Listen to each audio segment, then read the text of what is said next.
Rochelle Klein. And here is Genesis, say here. Here. She is here.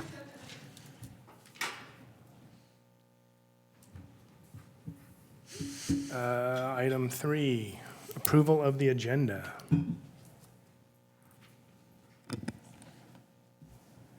Mr. Chair, move to approve the agenda as written. Second? The motion is approved and seconded, so we need to take it to a vote. All those in favor say aye. Aye. Anyone opposed say nay. The ayes have it. Next item is approval of the minutes.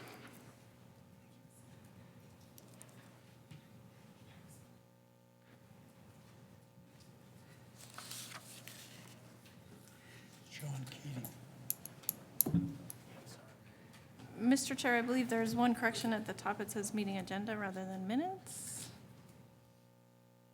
And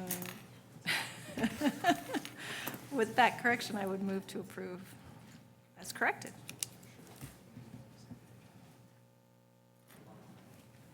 I would second that, man. Okay, the motion is approved with the edit.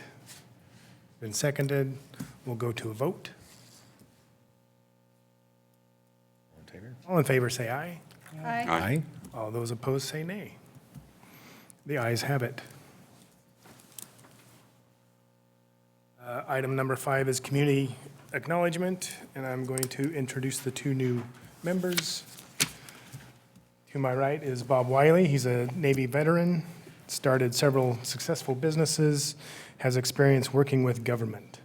Welcome, Bob. To my left is Sean Keating. He has a long history of volunteer work, has history work with the environment, wildland, firefighting from 07 to 10, and currently supervises waste and recycling program at the IDOC. Welcome.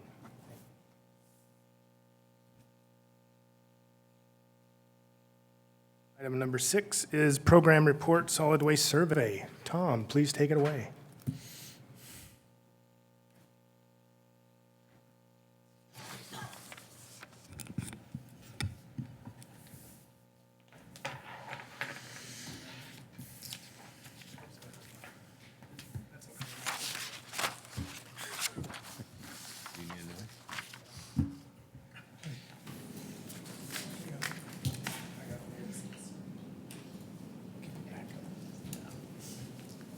All right, now that everybody can hear me, good afternoon, Mr. Chair, members of the commission.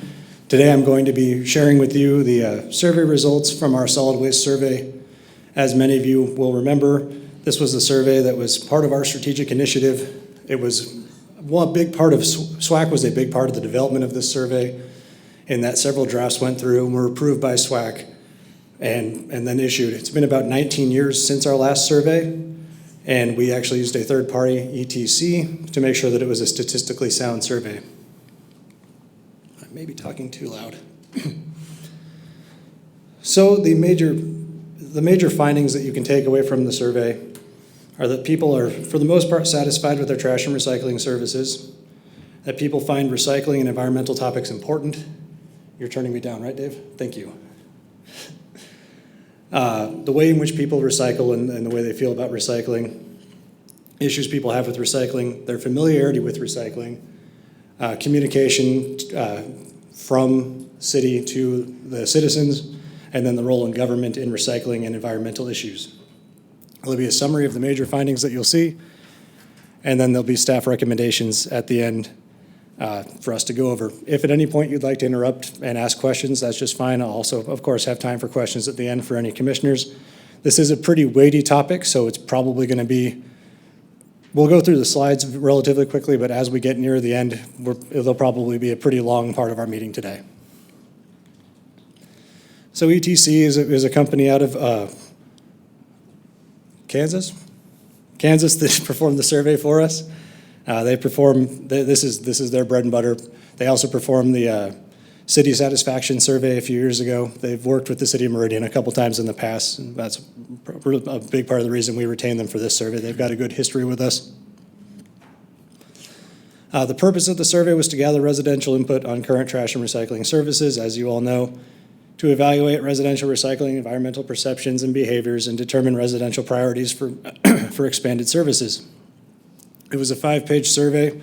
People could either take it by mail or online. It was sent out randomly to just selected households throughout the city. The city just gave them, this is the outline of the city. They picked addresses within that outline. They got 532 completed surveys back. They sent out 3,500. They took demographics as surveys came in to make sure they didn't get too many of any particular demographic to keep, a nice wide demographic view. The confidence interval is 95%, which I'm sure all of you already know means that if they issued the survey 100 times, 95 times plus or minus 4.3%, it would come back the same as the results they got. Your next slide is just a map of the city, and the red dots represent where all the addresses were that actually responded to the survey. And then we'll get on to topic 1, satisfaction with trash and recycling services. As you'll note by looking at the graph, the kind of lighter blue area is people who were satisfied, which is 50%, and the darker blue is people who were very satisfied with their current trash service. So 84% of residents are either very satisfied or satisfied with their current trash service, compared to just that little pink dot where 4% are not satisfied or dissatisfied. What do you like most about your current trash service? 50% or more of respondents said they liked their recyclable collection and their collection day. What do people dislike about their current trash service? The most commonly given response was they dislike the acceptable recyclable items. And then the next question was, how satisfied are you with your current recycling service? And overall, about 53% of residents are very satisfied or satisfied with their recycling services. Compare that to about 19% that are dissatisfied. When asked what they liked most about their current recycling service, 50% of respondents said they preferred their collection day. So people really like the day their stuff gets picked up in both trash and recycling. What did people dislike about their current recycling service? The most commonly given response was the acceptable recyclable items. And then we got on to environmental topics and the importance of environmental topics. So how much emphasis does your household place on recycling? 53% said they always recycle. 33% said they recycle most of the time. And you saw a few people that recycle some of the time, and about 7% who don't recycle or are not interested, and then 2% who don't recycle but plan to. And then asked why do they recycle? 70% or more people said they recycle to prevent pollution, conserve natural resources, to leave a better place for future generations, and conserve landfill space.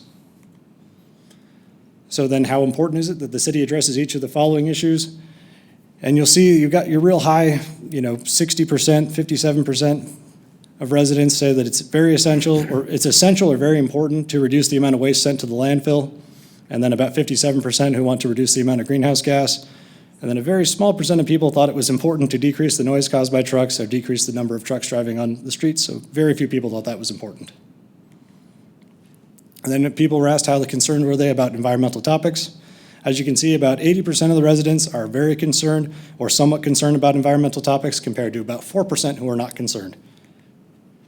And then when asked, should Meridian practice sustainable efforts and energy conservation methods in its daily operations? Overwhelming majority, 63%, said yes, but keep the cost as minimal as possible. And overall, 89% of residents feel that the city should practice sustainable efforts and energy conservation methods. Which environmental topics do you feel are the most serious topics facing Meridian today? And 50% of respondents said air pollution, and that was our most commonly received response. And we're getting on to recycling activities and behaviors. People were asked how full their recycling container was on their designated collection day. Over half, so 55% of our respondents said that their cart was over half full. So that worked out quite well in that response. And another 36% said that their cart was overflowing on their designated collection day.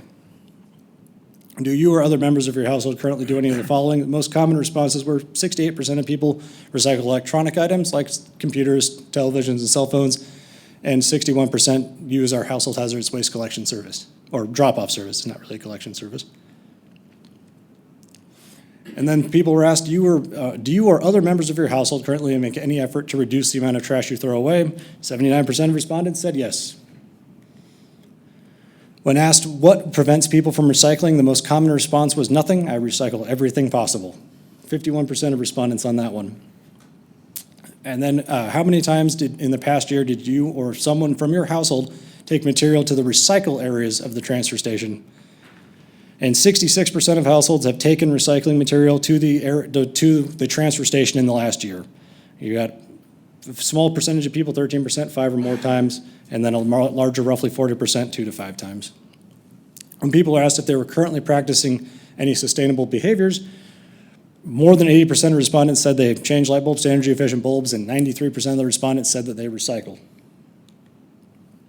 And when people were asked what would motivate them to practice more sustainable behaviors, the most overwhelming response was financial savings on their utility bill at 73% of respondents.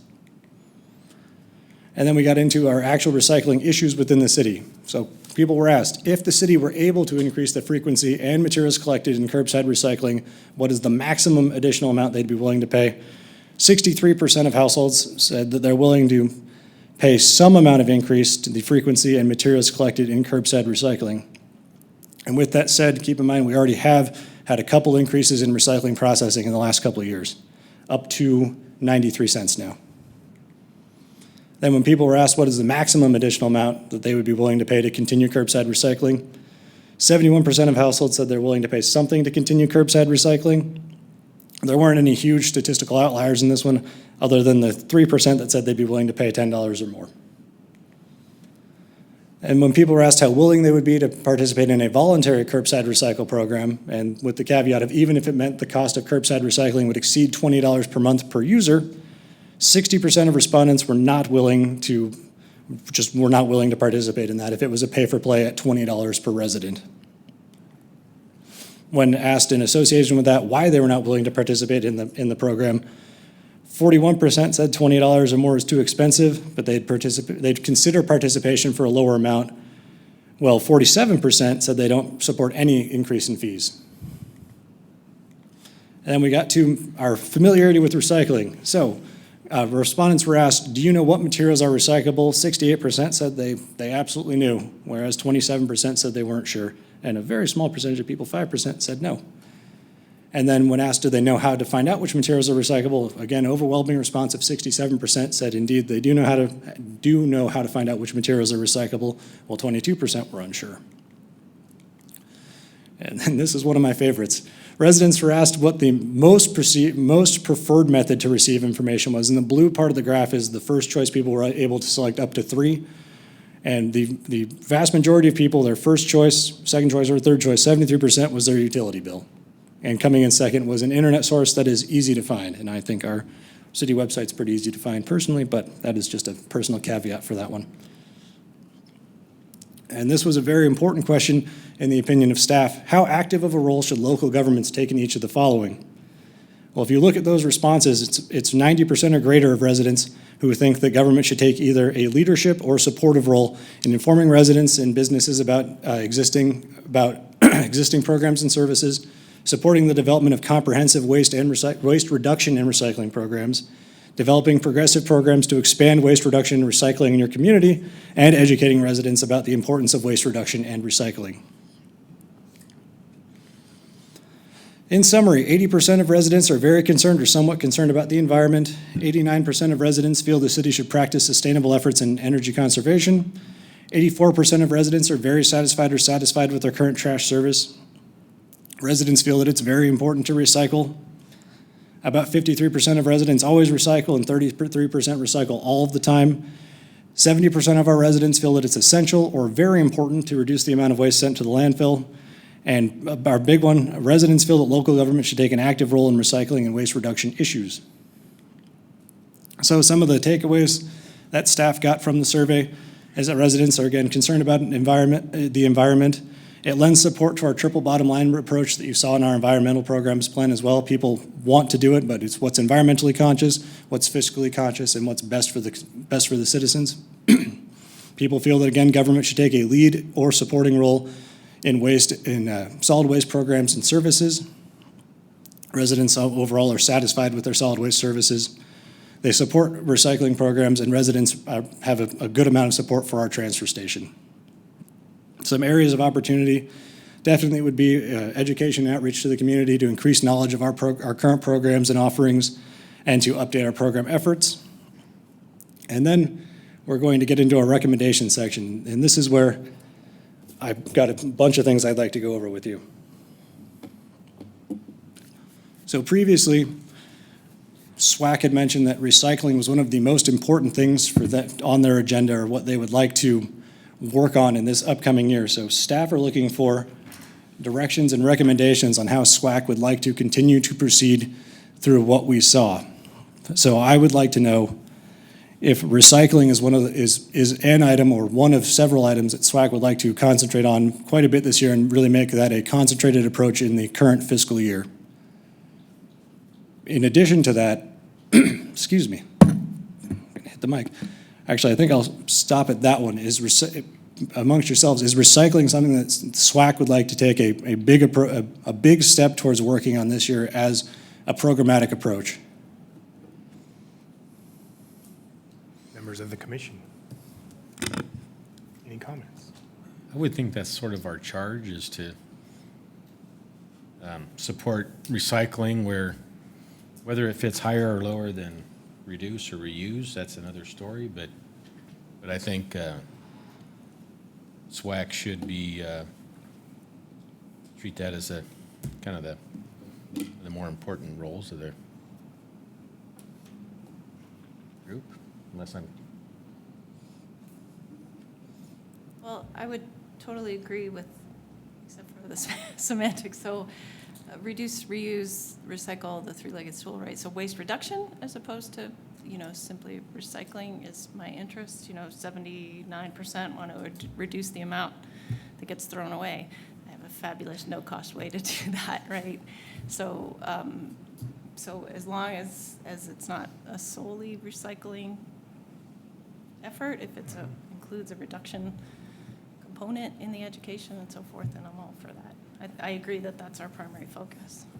And along that lines, I'd like to stay more informed on when the difference between we're recycling to feel better versus it's not really going where people think, and when we've kind of spending more environmental kind of impact than we're gaining by recycling, and when it's time to admit it sometimes. Like the orange bag program, some of these other programs we think are further ahead than they really are, but there's might be other things out there on the horizon too that we should be forward thinking and know when to take advantage of them. One moment.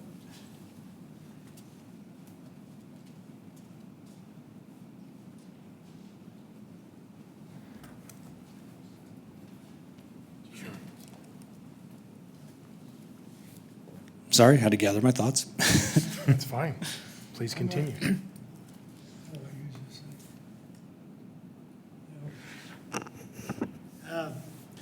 You may or may not know, I was involved in recycling for glass, plastic, and aluminum in the state of California.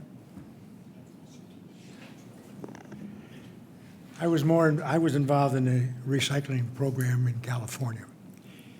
And California had what I think is the smartest public program I've ever heard of. People that recycled ultimately wound up paying less for the products that they bought in items that could be recycled. So there was a cost reduction for those who participated in the program.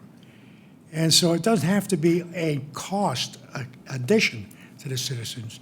It can be basically a lower cost for the items they purchase.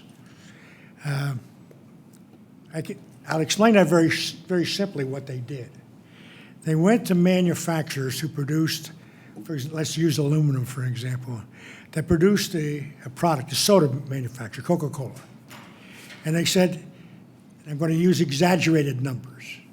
They said, we're going to charge you $5 a can for every can of soda you make. Coke says, well, what do I do with that? He said, you pass it on to the consumer. So Safeway paid more than 5 cents for a can of Coke, and the people that bought it from Safeway paid 5 cents more for a can of Coke. Now comes the change. The people that recycled their cans got a credit of 3 cents. So the product was reduced. The manufacturers that bought the recycled aluminum got a discounted rate per ton for the recycled aluminum, and their cost to create a new can was significantly reduced.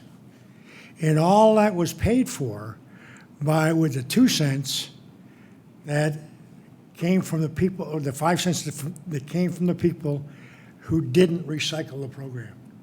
So if the program worked to perfection, it would be out of business. But it was a very, very clever idea.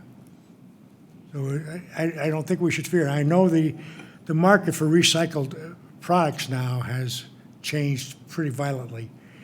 So that may not be a provable thing, but the idea was a wonderful idea. Thank you.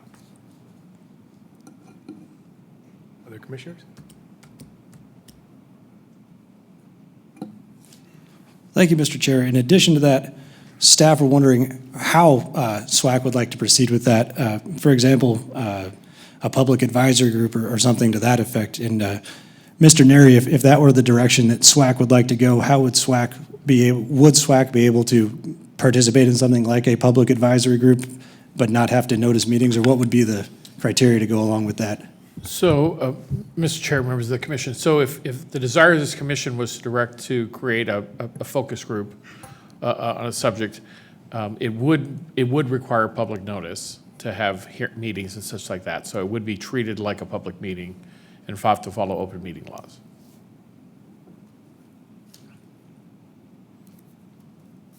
Commissioners, any comments? Mr. Chair, I guess, Tom, can you just say just a little bit more about what that would be? So a focus group of citizens in the community about how recycling could be improved? Is that the? Yeah, yes, in a general sense, what they'd like to see, how they'd like to see recycling improve. As we know as a group, there are a lot of areas we could really concentrate on. For example, we could look at contamination reduction. We could look at piloting, say, similar to what Eagle has, have that just plastic, that number one crinkly plastic bottle container by itself. Look at the direction that people would like to go and what particular area on which we'd like to concentrate on in this fiscal year. Mr. Chair, Yes.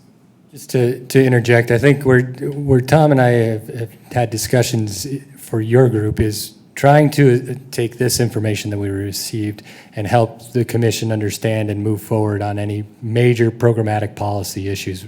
Having mentioned recycling by the group, I think it was back in the August meeting, to sort of take a closer look at recycling. We're trying to understand from your perspective how you best want to move forward. And we have a couple of ideas on that. Tom mentioned, do you want an advisory group? Do you want to do it on a meeting-by-meeting basis? And or what types of topics? When you say recycling, there's a lot of things around that, right? We've got existing programs with glass and the grass programs. You've got potentially working with our Republic and Western about maybe improving that cycle. That's a hefty process as well, no pun intended. You've got potential for new diversion programs. So there's a lot going on, and we're just trying to get an understanding from you all. What is your, what's your main focus? How do you think you want to proceed? We didn't come with a recommendation on what's best for you to do today or provide a roadmap.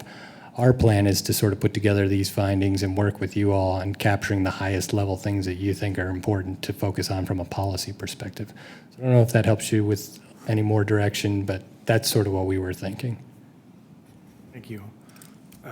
Members of the commission, is this something that we want to consider over time? Come back to our next meeting with some answers for staff?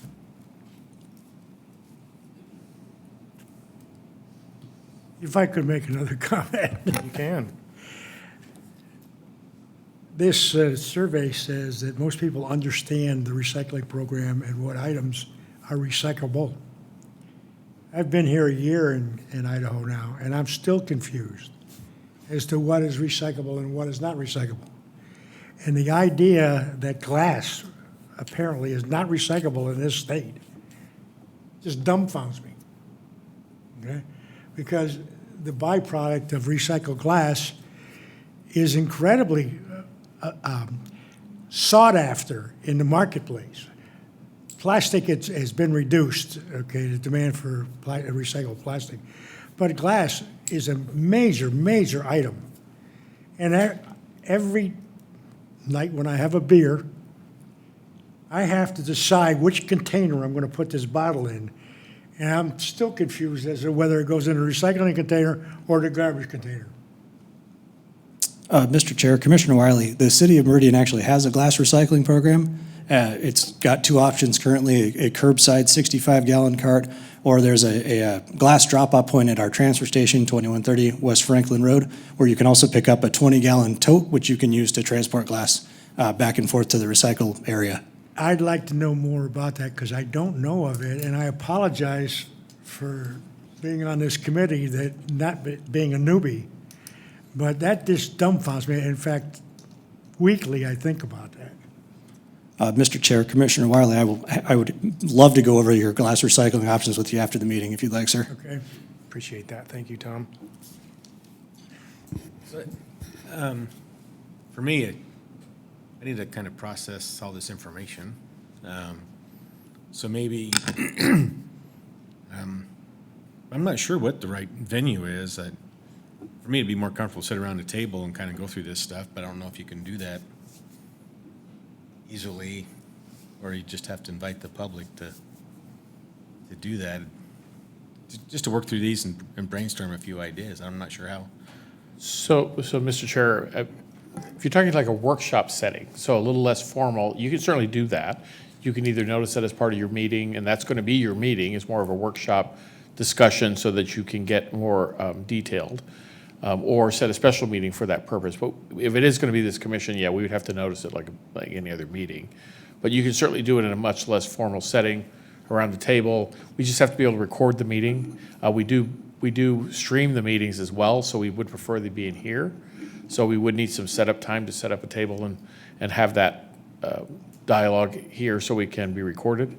But it's certainly doable if that's something the commission would like to do.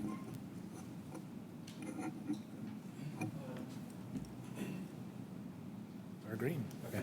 Oh, you know, this is really exciting for me, just to be here and hear you guys discuss, and opportunity just to listen to the surveys is awesome. And I agree on that. I mean, just the thought process of what you said about the different organization where I work at.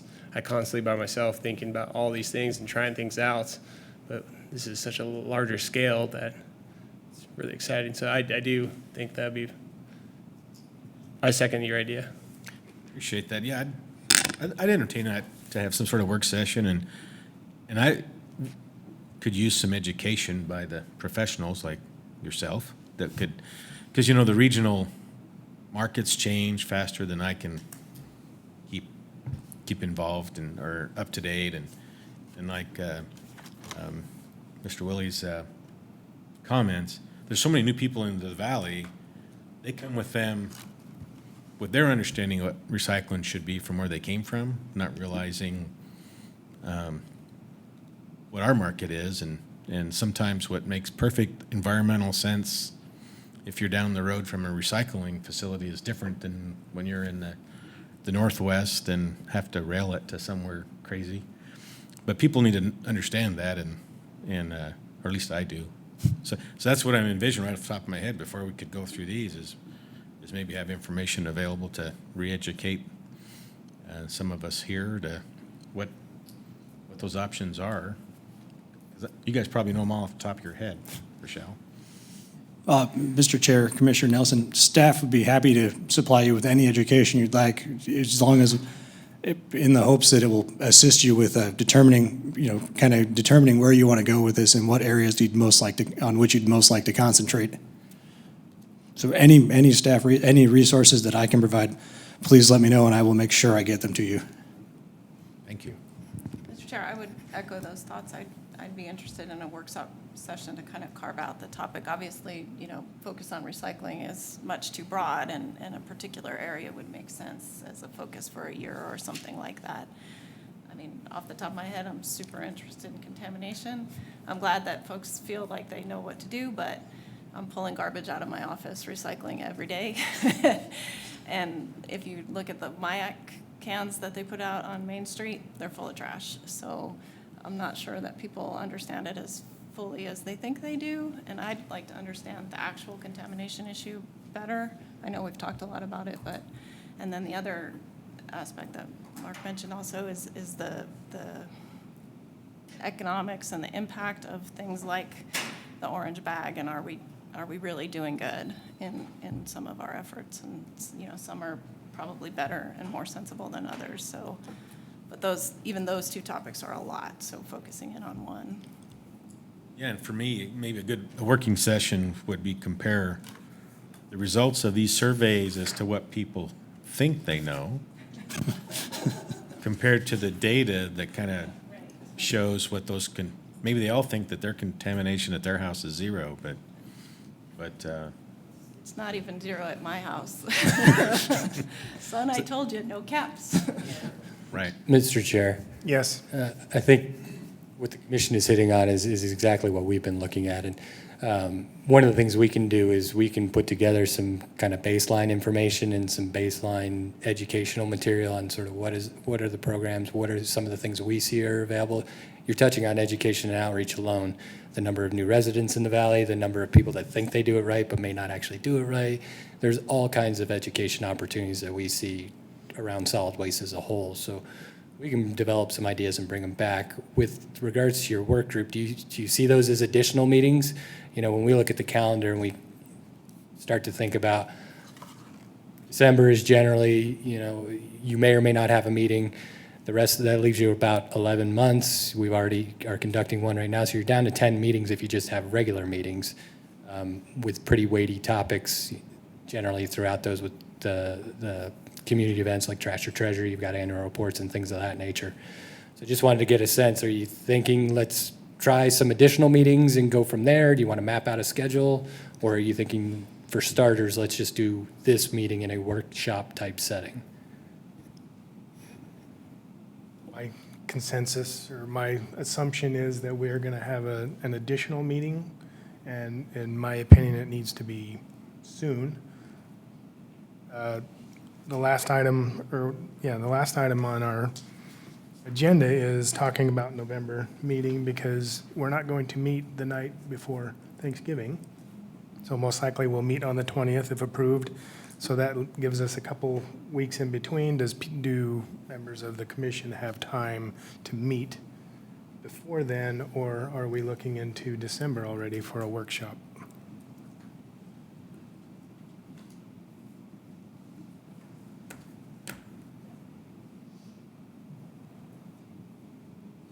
I would lean towards a separate meeting with one bullet item, you know, one topic, and get a chance to talk through it. And whether, is it still required to be an evening or meeting, or can it be, is it or not? When is there space available in the next Yeah. 3 weeks? I could certainly look into what is available in the next 3 weeks and get back to the commission. Okay, does it need to be in this room? Mr. Chair, and members of the commission, yes. I think if you're going to, even if it's a special meeting for a work session, the preference of the city is to record all the meetings and stream them. So they would have to be done here. So yeah, if you can get us couple possible times and see if we can meet those, and then give you whatever lead time you need to kind of. So then, other question is, can we agree via email, yes, let's meet on these days? I think we could probably do at least some type of poll just to find the date that works for people. Obviously, that's not a conversation, so I'm not concerned about making sure people would be available to make sure we had a quorum, at least. So Tuesdays are going to be out. There's the second Wednesday of the month is the Parks Commission, I believe. And then the first and third Thursdays of the month are the Planning and Zoning Commission. And the fourth Thursday of the month is the HPC. And second Thursday is Arts Commission. Oh, and Arts Commission as well. So, I mean, there's some other conflicts. Mondays are probably the one day that's available, but the mayor's office has MIAC here, I believe, twice a month. I don't know, remember which Mondays they are, but that's one day that might be more possible. But we do have to notice of a special meeting, so. Mr. Chair.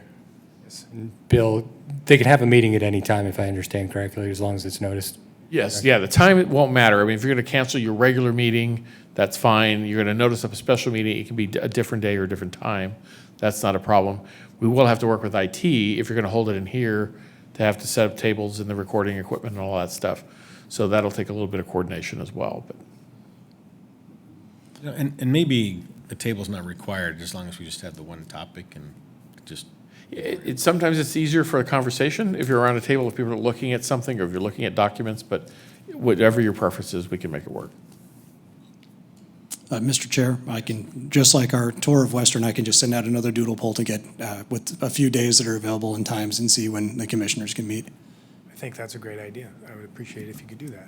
But Mr. Chair, it might be helpful for Tom if to know if sometime during the day works for most of you, or is that not, is there a certain time of day that there's a consensus on? Because then I'll get it limited to days rather than any time, any day. I, for one, could be available any day, anytime, as long as I have some advance notice.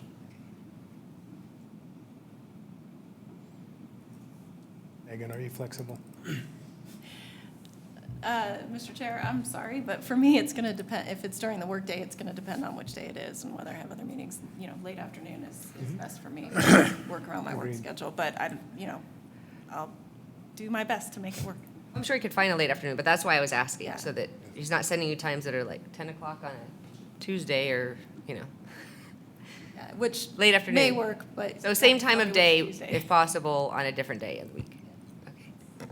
yeah, and I can even do a little earlier in the day. It just saves me driving to Boise and back if it's towards the end of the day.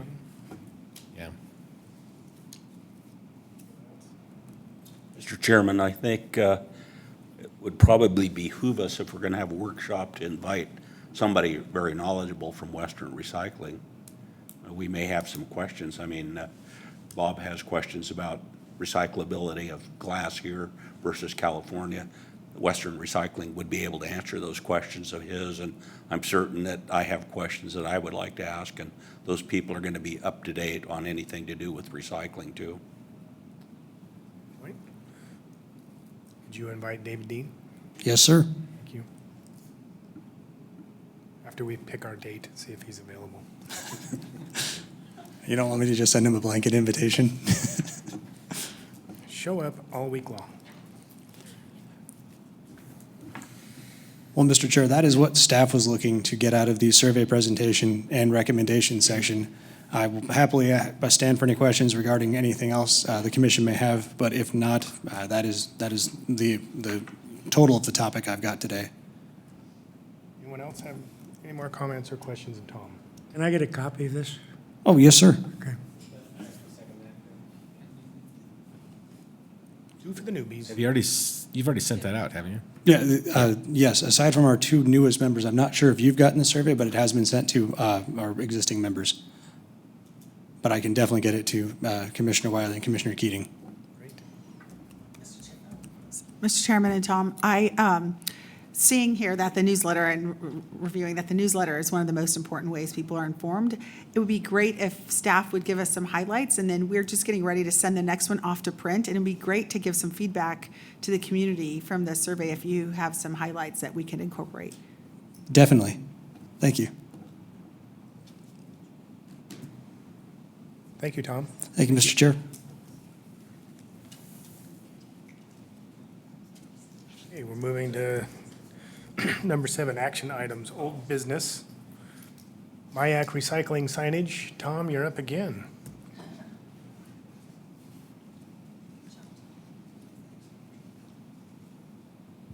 Thank you, Mr. Chair. If it's all right with the commission, I'll just sit down for this one. Agreed. So let me provide you just with a little bit of history on it. As the commission may or may not remember, MIAC came to you a couple meetings ago wanting to discuss funding for signage for their recycling containers that they've put in the downtown corridor of Meridian. It raised a couple of different questions from the commission about what type of signage should be used, where they should be placed, the ability to change the signage. And that actually led to another discussion that's later on our agenda.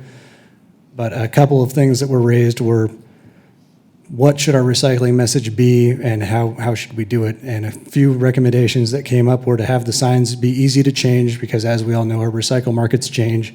And also to partner with MIAC so that SWAC and MIAC could work together and determine the best way to make the signage. As of now, MIAC has not given staff any information on pricing or anything like that right now. As soon as we get it, we will be able to disseminate it to the commission. But as you have stated, it's very important to the commission to make sure the signage is easy to change and has the proper messaging on it. So I think it'd be important now to discuss exactly what the commission is looking for in the signage so that we can take that information back to MIAC.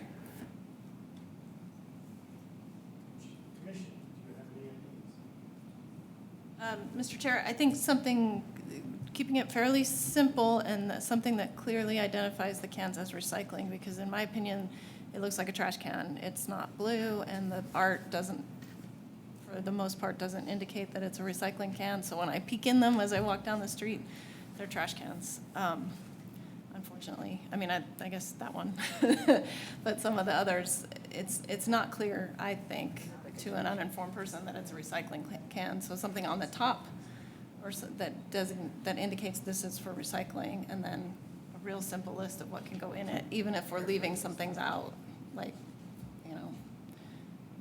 Mr. Chairman and Tom, I also agree, like, just a label, we have those high-vis recyclable items only decals, for example, and they're the reflective tape that you see on trucks, you know, kind of, they're green with white writing so you can see them at night. But something like that's pretty bold across the top that says recyclable items only. And then my suggestion would just say cans and cardboard, something that won't change over time, even though it seems like you won't get much. Hopefully what you get will be timeless and acceptable over time. I mean, that'd be my suggestion.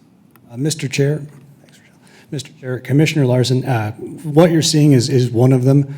One thing that staff have noticed is that all of the wraps are street facing. So staff feel that it would be very important to have a sign that faces all four directions of which you can approach the can to be able to reduce that contamination need. That also brings up, though, the question that was raised previously by the commission is what is that message that the commission wants to deliver for what is recyclable? So I like Rochelle's idea, which is timeless commodities, the cardboard and the cans. Anyone else have an opinion?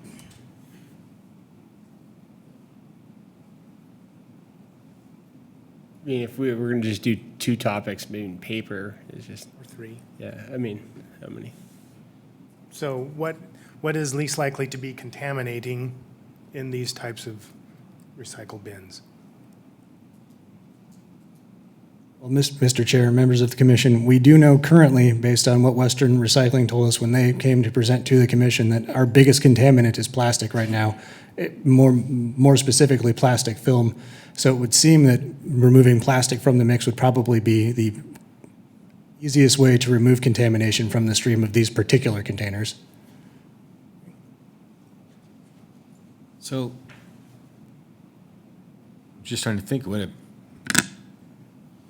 least plastic, even plastic bottles. I mean, I know the water bottles can blow the whole thing, right?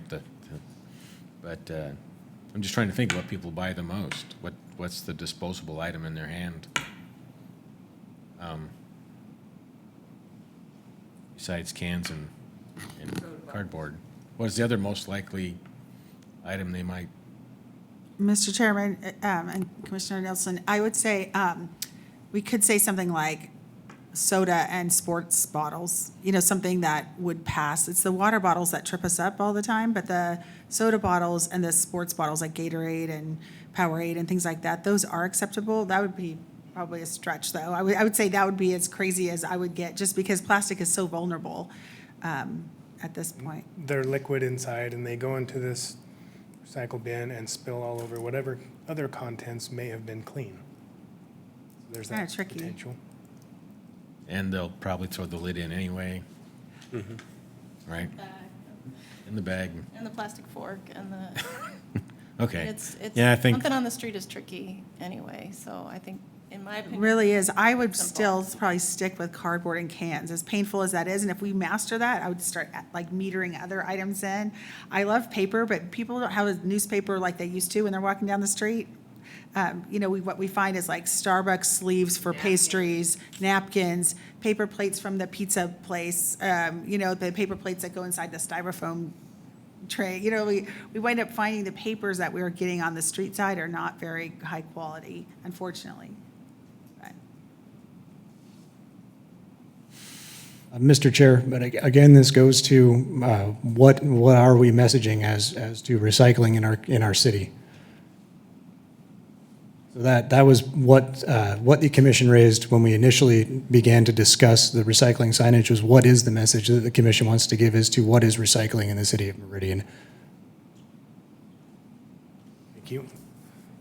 Members of the commission, any ideas other than what we've already discussed?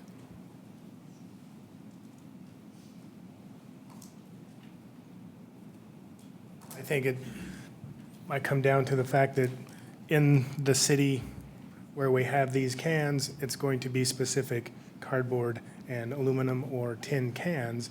Most people aren't walking around eating a can of beans and throwing it in there, though, so.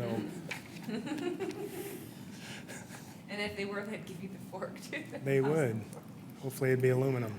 yeah, because since we didn't segregate these cans, they're not split. You can't put glass on one side and plastic on the other, or those sorts of things. And I think it's almost, if we can at least train them to consider recycling while they're out and about and down the road, maybe we can grow it up. Mr. Chair, I mean, I think I'd be interested in the item A2 and what's happening in the parks with the blue cans and what's the contamination level? I mean, to Tom's question, this answer is probably larger than what he was asking, but what recycling in our city isn't is wishful. Just because you wish that the plastic fork was recyclable doesn't make it recyclable, and throwing it in the can doesn't make it better. So I would say, we all wish these things were recyclable, but they're not. So please, What if correctly. this recycling can was next to a trash can? What does that look like? They're nearby. Mr. Chairman, we usually do see greater success if they're coupled together, because then you have the option. And a lot of people there they don't litter any longer. There are penalties for littering. So what they'll do is find the closest container to get rid of their stuff. And so if there's a container that's got both, a recycling and a trash option, they'll do the right thing. But usually when they're standalones, everything kind of winds up as trash. That's been our experience. And even at special events and places like that and sporting events, usually they're located together for that very reason, so that we can capture both materials in one spot. David? Oh, Mr. Chair, I was just trying to wrangle my head around the 1,000-pound elephant, so to speak, and trying to take one bite. One of the suggestions might be to approach this with where I think you're going is sort of the pilot concept in mind, maybe to start with a few materials, see how that goes for a time period, and then in tandem with education and outreach, maybe there's ways to improve this. Maybe we do talk about at the council level with MIAC, do we put additional cans here? Do we change the materials? But with the labeling aspect, I think being flexible will give you the most bang for your buck. If you start small and you want to be able to change that rather than just straight decaling or straight permanent fixture signage on there might offer a better solution. Maybe being able to pilot it over the time as you go. I think what I got out of this whole conversation is we definitely want a removable or replaceable labeling system, and that we should start off with just the 2 items, and we have the ability to adjust with that type of signing. Is that in the form of a motion? Mr. Is Chair. that in the form of giving some direction to staff? yet. Yes. So do I make a motion, or do I just make the direction to staff that we would like to forward to the message to MIAC that we'd like the message to be recycled cardboard and aluminum or cans, and that it be removable or replaceable over time? Mr. Chair, Commissioner Nelson, I will take the information as directed by the commission back to MIAC for discussion and determination. Thank you. Tom, how do I get the cans next to each other? Mr. Chair, that is an excellent question for someone other than me. I can definitely look into that, but if you do look at the picture, they're located relatively close to where our existing city trash cans are. In this picture, for example, there's one about 10 feet behind it. They're mostly on the corner of our major intersections, which is where we have trash cans pretty close by. They may not be touching each other, but they're at least on the same walking path. Thank you for pointing that out. Any other comments, commissioners? Moving on to 7A, Part 2, Parks Recycling Update. Rochelle. Thank you, Mr. Chairman. Yes, so we currently have recycling in two parks, Kleiner Park and Settlers Park. We have a 5-yard container with every other week service in each of those parks. And we were seeing a lot of contamination back when we were no longer allowed to accept plastics. So we went ahead and labeled them cardboard only, because we were getting mostly water bottles mixed in with some sports drinks and some, Capri Suns and some cardboard. It was a mix, but a lot of it was pretty heavily contaminated. So we labeled the 5-yard containers cardboard only. And so since that time, people have been pretty compliant. So we service those containers every other week. And throughout the summer, we definitely saw the volumes drop when we labeled them cardboard only, but we are getting almost exclusively cardboard. So they're about a third full every time we service them, which is every other week in both those big parks, and it's almost all cardboard. So we're not seeing the same contamination there that we're seeing like on the street side, like smaller containers, but we're getting less too, but we're getting clean materials. So I don't know if we're diverting as much as we had hoped, but we're diverting the right stuff to recycle, so. And we now only have recycling in 2 parks, so we took away the recycling that was most contaminated and cut back. And so now we'll try adding again, probably in spring when we roll it out again with the Parks Department. Okay. Members of the commissions, any comments? Thank you, Rochelle. Mr. Chair, Yes. just a quick question for Rochelle. Since relabeling, what kind of yardage decline have you noticed? About 50%, so a lot. But it is recyclable now, so on the upside, there's that, so, thanks. Mr. Chair? Yes. So, just real quickly, Rochelle, what would happen with the contaminated container? Would it all go to the landfill, or was somebody sorting it out? Thank you, Mr. Chairman, Commissioner Larson. Yes, it all went to the recycling center, because once it's dumped, and the type of truck it's dumped over the cab, so it's a front load truck, but once it got to the recycling center, we just wound up with expensive trash. So it was MRF'd, it was run across the line and then pulled out just as contamination. So it was all taken there. We didn't reject the entire load based on the quality of the material, so.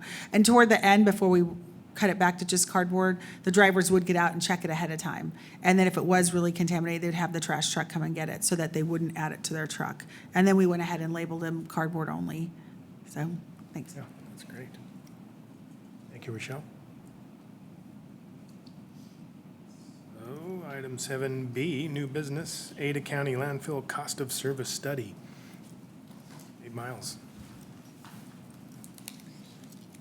Thank you, Mr. Chair. And so this topic is in relation to prior discussions we've had around the landfill. However, we received a copy of what the county is calling the final version of the cost of service study, and I believe all of you have received it, at least a copy of the study, if I'm not mistaken. There's a lot of information, and so I apologize maybe to the two new commissioners if I stay at the high level. We're happy to answer any questions, but I'm going to stay at the high level. So we've reviewed the study after getting a copy of it, learning secondhand that it was presented to the commission with the intent being that the report is final and their next steps as county staff are going to take it to the county SWAC meeting next Wednesday, with what we were told is a discussion around the county SWAC helping to define rates. So the conclusion of this study right now is recommending $29 a ton flat rate for all materials across the board, which what we were told by Republic would equate to roughly 65 cents per household per month additional increase in disposal costs for Meridian. Now, those numbers are not set in stone because hopefully our intent is that things change as we go, but that's the number we were quoted based on the current version of the study. At the highest level, in review of the report, we feel there are things missing in the report and there are things that are not included that are important to be included. Anywhere from, I got a list, we have a list of items that we've gone through. There are revenue streams that are cited as relatively stable that are not included in the cost analysis. There are things that are currently disposed of at the landfill that are not charged, and yet there's no consideration about discussing should those things be charged for or not to, again, bring down costs. Those things are related to landfill gas. Gasification is a revenue stream. The street sweeping material that's brought to the landfill is currently not charged at tip rate. So if that were charged at tip rate, that would also bring down the cost sides. There's no consideration for benefits of things like the transfer station, which we've seen in our community survey is a valuable item for the community to utilize. That also provides the additional value of reduced congestion on the road, reduce impact to the road conditions themselves, reducing air quality impacts. And so the fact that there's no benefits considered for that causes us to have concern to say, how are you valuing cost versus benefit of a transfer station? Additional things are the biosolids. While biosolids are another waste material, they do have some benefits in landfills. If, for instance, at the county landfill, they're trying to increase their gas production, well, biosolids is a type of material that can help generate more types of leachate, which is being utilized to generate that gas. There's no consideration of those benefits in the study as well. So I'll stop there at the high level and to say that we've got a list of concerns. We've issued a letter through the city back to the commission as well as the county staff with the intent of hoping that they will address these questions and how they plan to move forward. Our preference is that these things need to be considered. The study needs to be at least continued to be evaluated and not considered final. That we think there's things in there that still need to be adjusted. A few other things were consideration of the economic values that they use, the factors that they use to calculate inflationary cost of their staffing and things of that nature. So there's some technical economic data that we had some questions around, as well as funding spread across operational costs, capital costs, and the closure fund costs, and how they determined what money was to go where. So I'll stop there. We've submitted a letter. We're hopeful that we can continue the conversation at the staff levels and with the commissions and the elected officials. But happy to answer any questions and maybe take any feedback that you all have. Thank you. Was this study report sent to the commissioners? Mr. Chair and Commissioner Wiley. So this study was done by Ada County specifically, and the study as a county product was presented to the county commissioners. Yes, if that's your question. But it wasn't, we were not privy to the actual report. So, Mr. Chair and Commissioner Wiley, the process is, because this is a county initiative-led effort, maybe some history for you all. There was a work group that was formed between the cities, the stakeholders in Republic Services, the county, and the commissioners to talk about landfill rates and how they're charged. The county took that information and that guidance and has moved forward with their county study for the landfill rates. That's a county product, and it's the county's operation of the landfill. So that study was formally presented to their commissioner as their body's governing agency over the study. We were provided a copy of it, which we then forwarded to you all. And so by nature of dissemination and discussion today, it's being presented to you, but you weren't formally issued a copy to provide input on. Well, that was my question. Yeah. Was the information previously given to the commissioners? Because I didn't get anything being new. So have you not received a copy of it? No, I haven't received anything. Okay, I apologize. We attempted to email it to you, knowing that you were new. We sent an email a week ago. So we'll verify that we have the correct email, and we'll get you a copy before you leave today. Commissioner Keating, did you get a copy of it? I did. You did? Yeah. Okay. Yeah, so we'll check your email and make sure that you get a copy.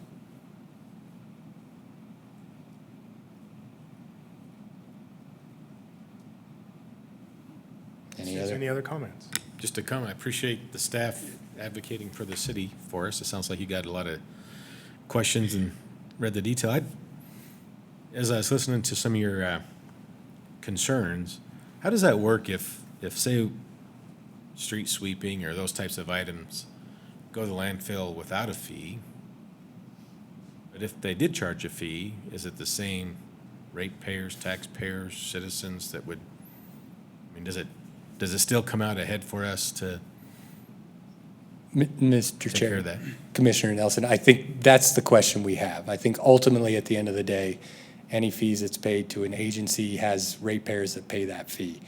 How does that structure look? What does that fee look like if it were attributed to, presumably the street sweeping costs, for example, are Ada County Highway District operations because they perform the street sweeping. So how does that look to Ada County Highway District if they were charged a fee? What would their rates be, and how would they spread that across their ratepayers, in quotes, which are also city ratepayers, county ratepayers, just by a different district? And that's our main question is, if this is a fair and equitable study with that objective, we should consider that as a factor to be able to make the most informed decision. Thank you. Good question, good answer. Yeah, I mean, this was a lot of information. I didn't quite understand all of it, but the closing cost was another, like, at the end of the landfill. I had no idea when I was reading that. Like, that was a really good question of how does that look? Yeah, You know, thank you for thinking of all those things. Mr. Chair, Commissioner Keating, you're welcome. Mr. Chairman. And Dave, the county did an in-house cost of services study a couple of years ago. Did you get a copy of that too? I believe we did, Commissioner Neal, we'll have to go back and verify, but I believe we did, and we haven't compared it against this one as of yet. Our first goal was to I take a look at think this. one of the things in the county cost of services study, they took the different categories of waste. Some wastes are discounted, wood waste, et cetera, and they said it would all be charged the same amount, and it showed what the increase would be. I think that's good, to be able to see what the increases would be for the different types of waste. Biosolids would be one, you know, what you're paying now at City of Meridian versus what you would pay the increase. The other thing that the county did 2 or 3 years ago was internally they did a review of what it would cost if the county took over the operation of the landfill that Republic Services does now. Republic Services does the compaction and the cover at the landfill of the waste that's coming in. That's something that a contractor has been doing at the county landfill for a long time. Anyway, the county did a very comprehensive review of what it would cost if the county took that over. It indicated somewhere between $1 million and $1.5 million reduction in costs. And as I recall, the anticipated date for that to happen would be fiscal year 2021. $1 million to $1.5 million reduction in costs would amount to $2 or $3 reduction in cost per ton. And I don't see that in here at all. It indicates that the contractor would continue at the landfill, and I'm not sure.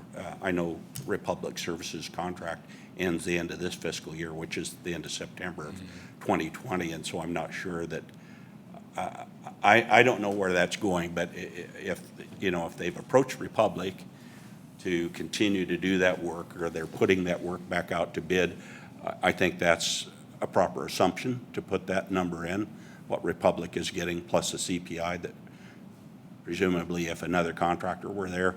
But I think if the county is thinking of taking the operation over, it ought to be reflected in the totals, which should reduce the cost to all the customers by $2 or $3 a ton, which is a lot of money.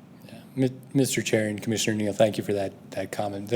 That's another question that we address.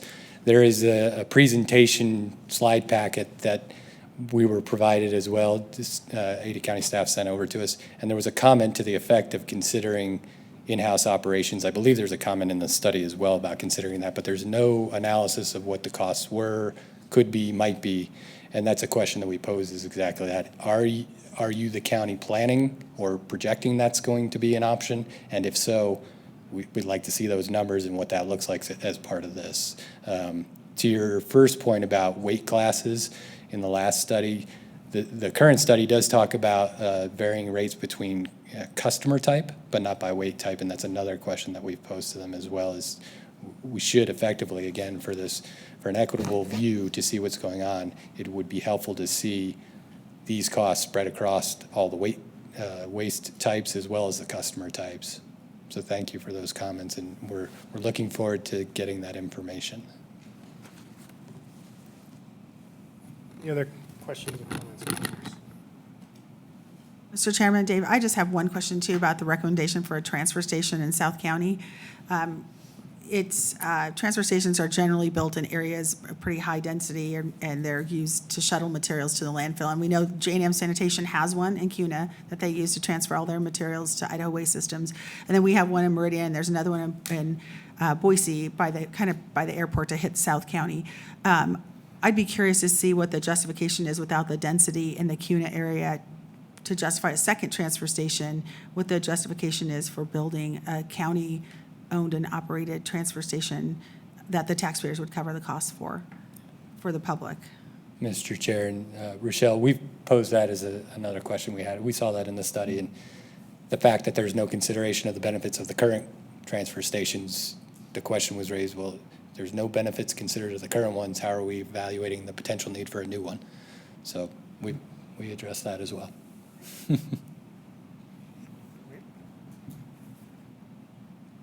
Any other questions or comments? Thank you, Dave. Okay.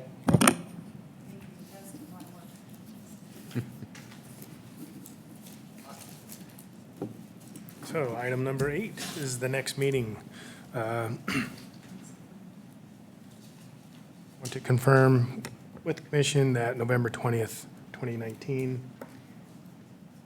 is a good date. Mr. Chair, Yes. so I was just looking at my calendar, and I don't know if there's any bearing, but we have an all-employee mandatory meeting that day. And it's not scheduled to be over until, I think, 5.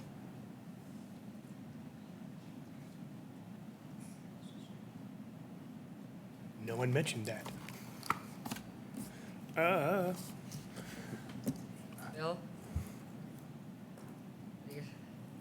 So I don't know what days are open on a given week or month as far as when we can meet. The conversation that we had prior to this meeting was November 20th, which is the week prior. But according to you, there's a all-city meeting. So it just means all of your support. Would be not supportive. Maybe David has an answer to that. Not that I'm trying to get out of one meeting for another meeting, but what we could do is, thank you for bringing that up, because I wasn't aware of that, or I had forgotten that. We can check what the agenda is anticipated to be, and this meeting's at 4 o'clock in the afternoon. If we've gotten to a point where we can look at the agenda of the staff meeting and say, can one or both of us, can somebody make it over here? We can let you know that, if that's an option. I don't know, Bill, if you've seen an agenda. I haven't seen an agenda for that meeting, but. I think the intent was to try to finish before 5, but I don't know. Yeah, I don't know if that's going to happen or not. But yeah, that is the one thing for that date. And I think the building's closed, other than for the congressman's office. So I think the building's actually closed. Okay. So I don't think the building will be open. So it might be better to look at a different day. But the 13th is the Parks Commission meeting, and the 27th is the day before Thanksgiving. So Wednesdays would be kind of a challenge. Did you say earlier that Mondays are generally okay? Yeah, we'd obviously have to check with the mayor's office on MIAC. I don't know their schedule, but that would be the only other option possibly is the Monday, if that would work for the commissioners. So I hate to do this now, since we talked about a dedicated meeting. Now we're trying to find 2 dates between now and Thanksgiving. So I have to back off my original one bullet item meeting. And if there's a light agenda that has to be addressed in November, that we include that in the workshop and not try to, just, unfortunately, this is the worst month to try to fit in 2 meetings. Right.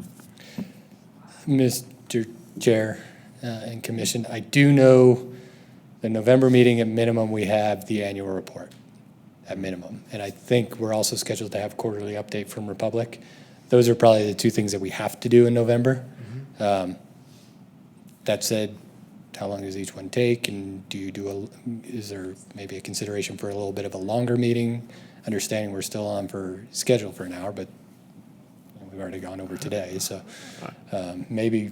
Also not certain, but my guess would be, and again, I don't know what everyone's plans are, the week of Thanksgiving, the Monday, the 25th, I would imagine there is not a MIAC event that week because the school is out. So I don't know if that's an available date, but that Monday, the 25th, would probably not have a conflict for this room. And if you wanted to consider, this is a special meeting, starting a little earlier, so you could take care of your business stuff and do your work session, but plan that the meeting might be a little bit longer. Or start at 4, but plan that it's probably going to go till 6:30, depending on how long your discussion is. Like those points. Commission, any ideas, any thoughts? Mr. Chair, I'm available on Monday, November 25th, and the longer meeting, one meeting longer would work well for me.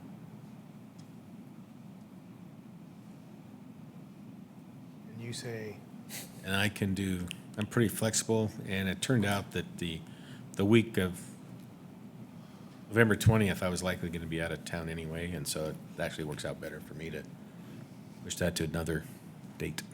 And I can do a longer meeting just as easy as 2 separate ones. let me go this way.